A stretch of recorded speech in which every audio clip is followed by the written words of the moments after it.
যদি কেউ আপনার প্রতি হিংসা করে এরকম আপনার মনে হয়, তাহলে আপনি কয়েকটা কাজ করতেন, ইনশাআল্লাহ হিংসুক আপনার কোনো ক্ষতি করতে পারবে না। নাম্বার 1, সূরা ফালাক সূরা নাস বেশি বেশি পড়বেন। সূরা ফালাক এবং নাস এটা নাজিলে হয়েছে কিসের কারণে? এই হিংসুকের হিংসা থেকে বাঁচার জন্য। সূরা ফালাকের একটা আয়াতই আছে, আল্লাহ বলেছেন আমিন শাররি হাসিদিন ইযা হাসাদ।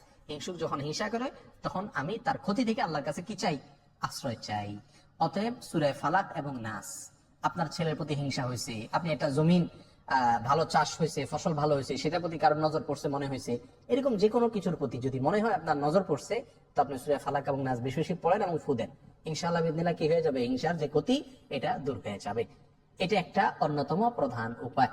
আমরা আজকাল হিংসুকে হিংসা করে বদনজর দিলে বা বদনজর দিবে এরকম মনে হলে আমরা এমন কিছু পদ্ধতি অবলম্বন করি ওই হিংসুকের হিংসা থেকে বাঁচার জন্য, বদনজর থেকে বাঁচার জন্য, যেগুলো সঠিক না।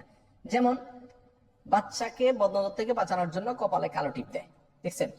সাদা ফুটফুটে বাচ্চার এখানে কপালে কালো টিপ দিলে আরো বরং বেশি সুন্দর লাগে, বদনজরটা আরো বেশি করে লাগার সম্ভাবনা থাকে।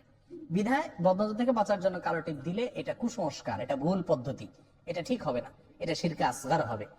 কালো টিপের কারণে সে কি বদনজর থেকে কি করতে পারবে না? বাঁচতে পারবে না।